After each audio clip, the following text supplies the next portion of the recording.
Hezbollah and Amal are still in the government, and that's a major issue for the United States. We've just seen the US Deputy Middle East Envoy Morgan Ortagus on the ground. She says that's a red line for the Trump administration. So how do you respond to that?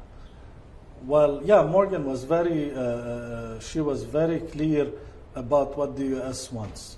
And I mean, being a Washingtonian for many years, working with politicians in the US, probably longer than I've worked with politicians in Lebanon, you know that no one comes to the region with a message that is not clear from the White House or the administration.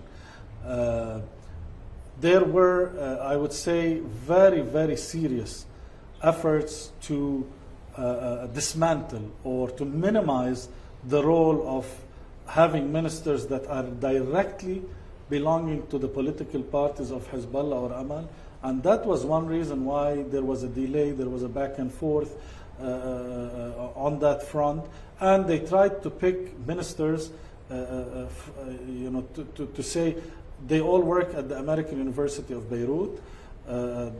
Some of them have US citizenship, particularly like our Minister of Finance. He's a wonderful guy. I know him, despite the fact that they say that always when they want to say something about him, they say that he's a past parliamentarian and minister for Amal. But he is a good guy, a great guy in his work. He has been in previous governments. So we're hoping that even though some of them do belong in one way or another, but those are the version that is coming now to really do some work for the country without going into the old political agendas of the political parties. Ortega said that Hezbollah has been defeated militarily, and she thanked Israel for that.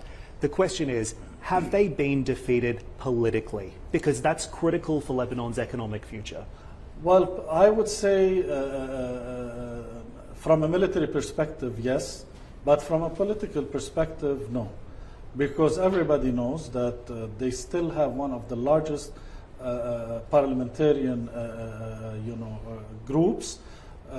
Even the forecast for the next election shows that they will still have the same number of parliamentarians, maybe a different type of parliamentarians now, same thing that we saw with the government. But back to your question, Dan, I would say politically they will always remain to be part of this Lebanese mosaic politically, and we have been pushing and we have been saying that we are not against any party in Lebanon to play a political role and have the right to represent its 1 million population. Well, I do think that's a hard sell for the Americans, because right now on the ground as well, Hezbollah is giving away stipends to people in the areas that they control to rebuild after Israel's war. How can the government rebuild without Hezbollah's help? Yeah, there is a big challenge, to be quite frank with you, Dan. There is a big challenge today. That is why the current government should be pushing very hard on all the allies and all the friendly countries to help the government, the Lebanese government, rebuild Lebanon. Not a specific political party rebuild Lebanon.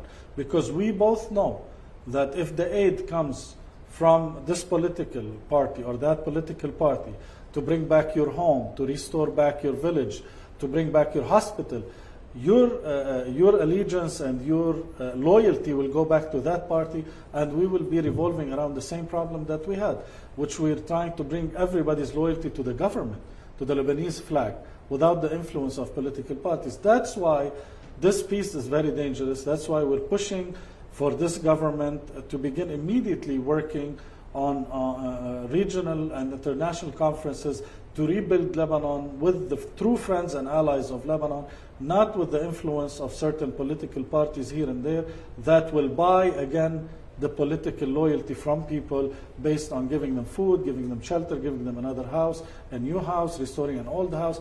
We don't want that. However, we're still saying as well, everybody needs to work in Lebanon to bring those poor people that lost their homes to their houses and to their villages, but we want it to be through the government.